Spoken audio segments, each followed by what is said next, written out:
So, good morning, everyone. Thank you for being here, for kicking off the event today. So, I know what you're thinking right now. You're thinking, my gosh, John really dressed up nice for a conference about the future.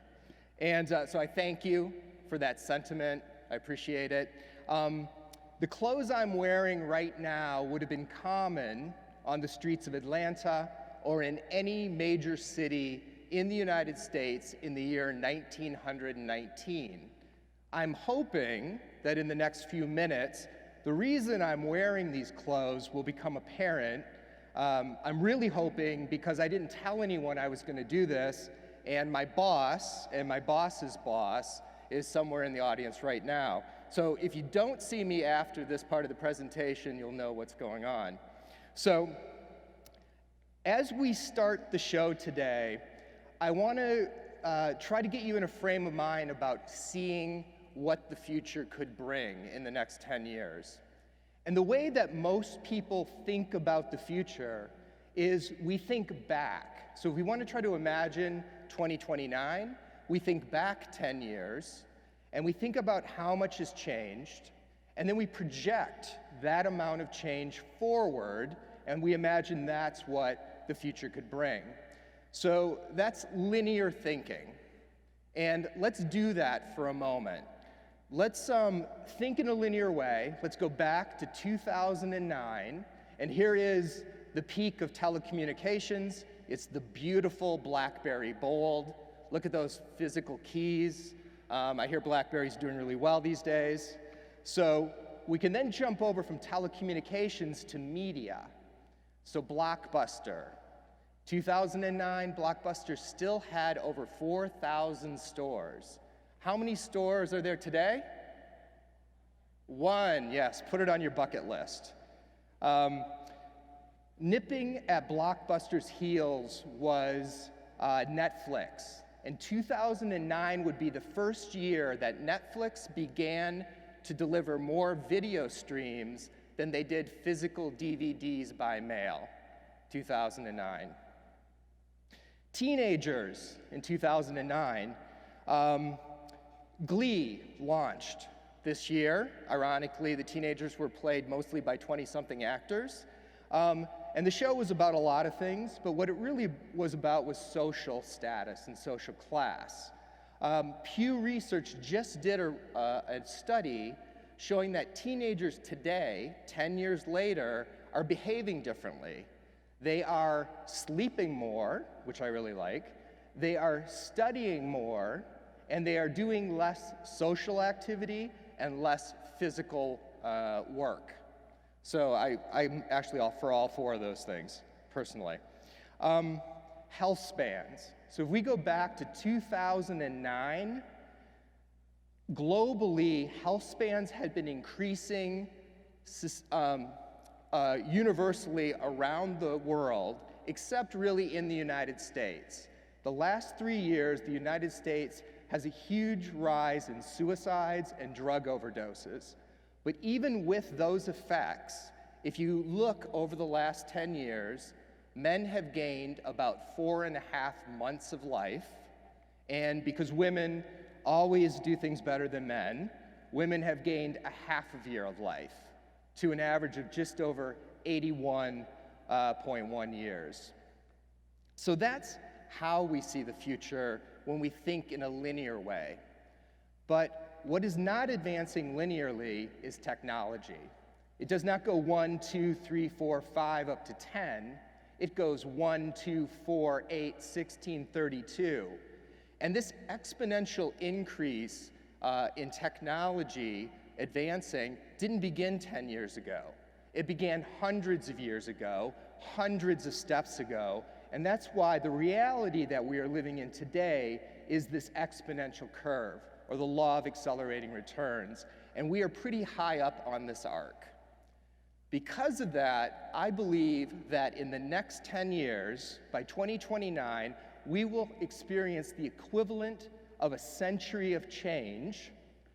And so now if we try to imagine the amount of change we could experience, let's do that same exercise, but instead of going to 2009, let's go to 1919. This is the latest breakthrough in telecommunications. The candlestick phone, for the first time, has added the dial. Before the dial, you had to just pick up the phone, hit the arm, hope a human switchboard operator was there and say, hey, I want to talk to Peter in Poughkeepsie, and the switchboard operator would locate which slot he was in and plug you into Peter. So that worked in 1919 because the population of the United States was much smaller, and also only a third of households had a telephone at all. So if we jump now over to media, this is mass media. Actually, it's the only real mass media. Radio had been put on hold because of World War I. The first television broadcasts were almost a decade away. By some estimates, half of all the newspapers printed in the entire world in the early 1900s were printed here in the United States. And even though a third of households only had a telephone, people got pretty upset if the human switchboard operators threatened to go on strike. Also, I love the article down on the right, locust swarms threaten goats with starvation. I feel like we're going to see that in our social media feeds at some point today. Check your Twitter feed. So then, now we move over to teenagers. Teenagers did not exist in 1919. What I mean by that is not that there were no Homo sapiens between the biological age of 13 and 19, but that the very idea of a teenager was not in the culture. Matter of fact, the term teenager would not even be introduced until the 1940s. The reason for this was, by the time children finished middle school, almost all of them immediately went to work. And you can imagine it's 1919, so there is no minimum wage, there is no job safety, so I imagine they had a great start to their career. Also, there are women in the audience. You do not get to vote. So only 15 states allowed women to vote in all elections in 1919. The 19th Amendment had not yet passed until the following year. And then finally, and this is very important to me, how many here are over 50? Okay, we've got some. Some people are probably lying. But if you're over 50, you are probably dead or about to be. So statistically, men only live to approximately 53. Women, of course, lived longer, 55. So in this last century, we have added over a quarter century of life, on average, to all of our lifespans. So that is what I believe is really happening. We are about to experience a century of change because of these advancements. Technology that lets us behave differently, that lets us organize our societies differently. And because of that, what I'd like to do now is make 6 predictions about what the year 2029 could be like.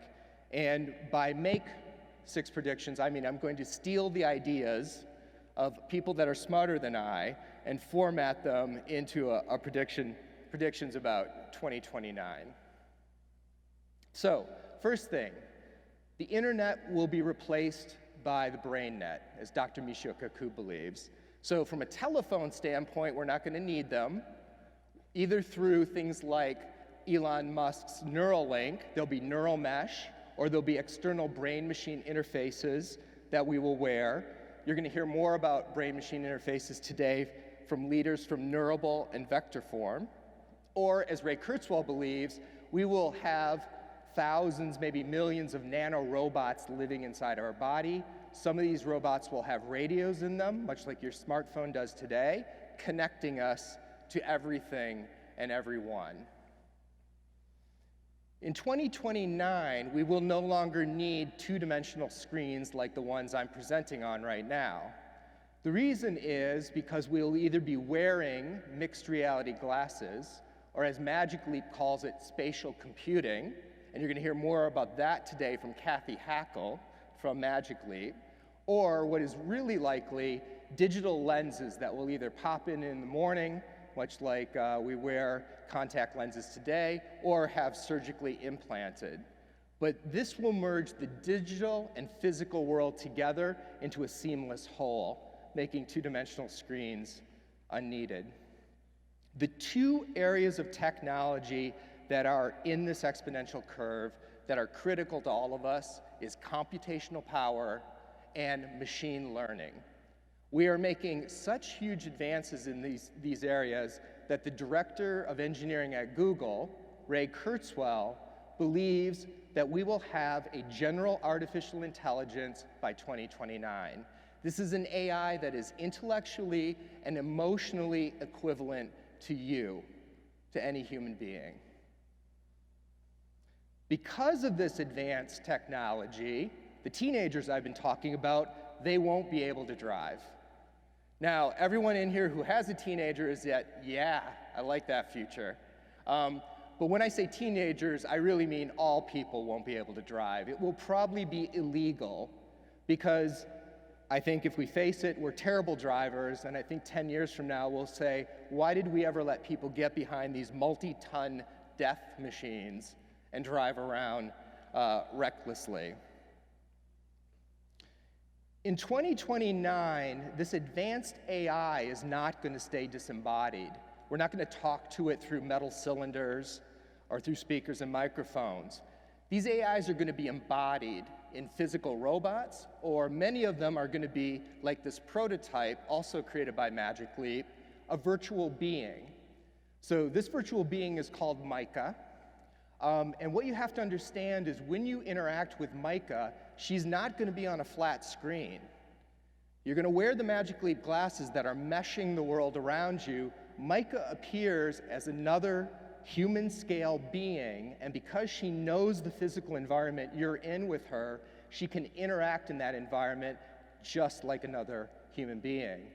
And because of the exponential rise of the Internet of Things, billions and trillions of things are going to be connected, and virtual beings are going to be able to control all these connected devices in the physical world, making a virtual being in some ways almost indistinguishable from an embodied human being by 2029.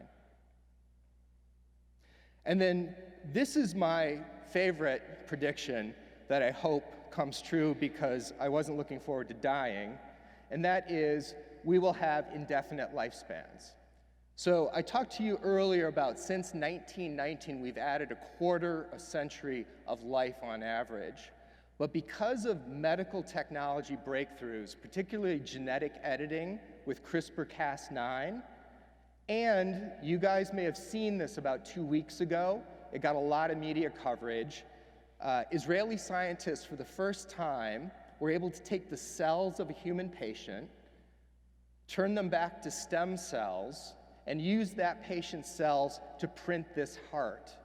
This is a completely functioning heart. Muscle tissue, blood vessels, ventricles, chambers. Now, the heart they printed as a concept is smaller than the human heart, but in principle, it shows that 3D bioprinting, if they're doing this today, you can imagine in 10 years, virtually any parts of our body should be able to be printed. So that's the first idea I hope to leave you with today as you listen to our speakers in their different areas of expertise is think about this exponential possibility around the future. And the second thing I would like you to think about is what kind of future do you want to create, especially if we're at the top end of this arc. So the futurist Norman Henchley, I think, he's created these 4 categories of possible futures, which I find very, very interesting. And some of you may notice I'm using an image from Black Mirror in the background. I often call this a documentary about our future. The reason is he says there's the probable future and the possible future. I think the reason Black Mirror resonates so much with us is because it seems very probable and possible in many ways. In some ways, that's kind of a default future that could happen to us. The next 2 categories, plausible, and the one that I personally hope that we can achieve is a preferable future.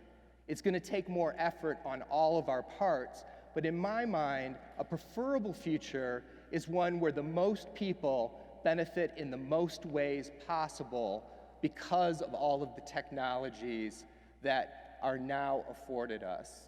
And I hope that's an idea that you also keep in mind as you hear our expert speakers talk throughout the day. So I want to thank you very much for being here to kick off FutureX Live. And now I would like to introduce Brian Cooley, who's the senior editor of CNET. He's going to talk about today and how we start to head towards that future.